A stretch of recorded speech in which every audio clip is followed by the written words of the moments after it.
Well, it's so funny too, because I've been telling people to clean up their room. It's like, God, it's not like everybody hasn't heard that 50,000 times, but it's become this meme. But the reason for that is because I tried to explain to people, to everyone, including me, why it's important to clean up your room. It's like, hey, man, you have a room. Yeah. It's like most people throughout human history have not had a room. You have a room. Well, my room's a hellhole. It's like, well, then you're a denizen of hell inhabiting it. You should do something about that. Well, what?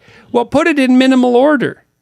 Get your clothes together, because you have to wear those, and that's how people are looking at your clothes. So get your clothes in order. What clothes should you be wearing? Not the clothes of a total wretched loser. How about that? You know, Tasmanian devils and stuff like that. Well, right, exactly. Well, and what about your bed? Well, is it comfortable? Do you make it in the morning so it looks like half civilized? Can you sleep there? It's like, is there junk everywhere so you just hate your life when you walk into your room? It's like, clean the damn thing up. See if you can do it. Order your drawers. Learn to fold your clothes. You could probably learn that. Put it in minimal order. And then, man, you could get spectacular. Well, you said, put a plant in there. It's like, a plant?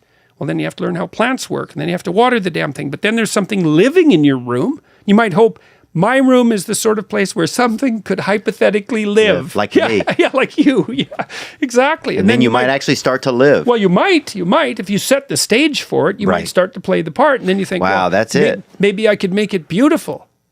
It's like, then not only would you have a room, if you want to get opposition from people around you who aren't happy about you trying to improve things, cleaning might not do it, although it might, because people think, well, who the hell do you think you are cleaning up your room? It's like, because are you better than me? It's like, well, maybe. Maybe for a second, maybe you think you are. Maybe, man, maybe, if you're, maybe that's your brother, your older brother, or your father. He's all covered with Cheetos dust and his guts hanging out, and he's watching TV, smoking a cigarette, thinking, oh, you think you're better than me, eh? It's like, oh, well, it's not actually maybe that not hard. today. Yeah. Maybe not today, but so maybe in a week. There's going to be resistance. But that'll be nothing like the resistance you'll get if you try to start making your room beautiful. Man, that'll produce resistance, because beauty is absolutely terrifying to people, because beauty highlights what's ugly. And so if you start to make your room beautiful, then everything around that isn't like that just starts to glow, in the worst sense. So is that dangerous then, to beautify things? It's terribly dangerous. That's why people are afraid of beauty, but it's the greatest thing you can do, because it puts you in alignment with, like, beautiful things are beautiful for a reason. Right. That beauty has depth, like it's real depth, man. That's what gets you in touch with the transcendent and the divine is beauty. You introduce that into your room, you're playing with fire, and people will resist it. And so you can think, well, first of all, I'll make my room Spartan and clean and neat, sort of like military level discipline, like clean. It's like, okay, now you got it cleaned up. And then you think, my clothes are in order, I got it cleaned up.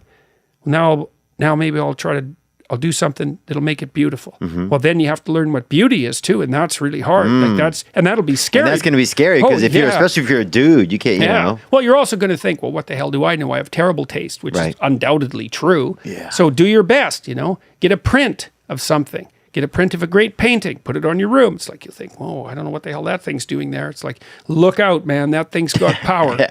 So look, think about it. I was in this museum a while back in New York, and it was, I don't remember which museum it was in, but it was full of these paintings from the late Renaissance. And so there was like a dozen of them in this one room, and like by people like Michelangelo and Da Vinci. Rodin, stuff like that? Well, no? Rodin would be later, but the same caliber of artists, same caliber. And so I was in that room, and it's like, every painting on that wall was worth $300 million, like minimum. You couldn't buy those paintings, like they're priceless. But if they ever went for market, that's about what they'd be worth. And there was like a dozen of them in there. I thought, wow, there's like $3.6 billion worth of paintings in this room.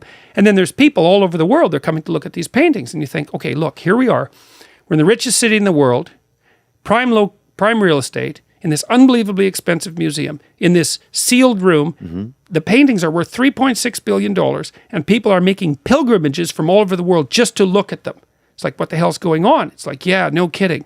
What the hell's going on? There's beauty in those paintings. There's beauty, and it's magnificent. And part of what it does is say, you aren't who you should be. That's what beauty does to you. It's like, that's why you're intimidated by a beautiful woman, like a staggeringly beautiful woman. It's like, oh my God, attracted for sure, but definitely intimidated. It's like, well, that's because you aren't who you could be. Beauty does that to you. Because I'm not who I could be. Yeah, well, because beauty has that contrast. It's like, Wow, if they're that beautiful, then it suddenly look what I am. Look who I am. Oh, yeah. That's when you need a drink. Yeah, or like 10 of them. That's when you need. Yeah, that's when you need to. That's when you need to relapse. That's right.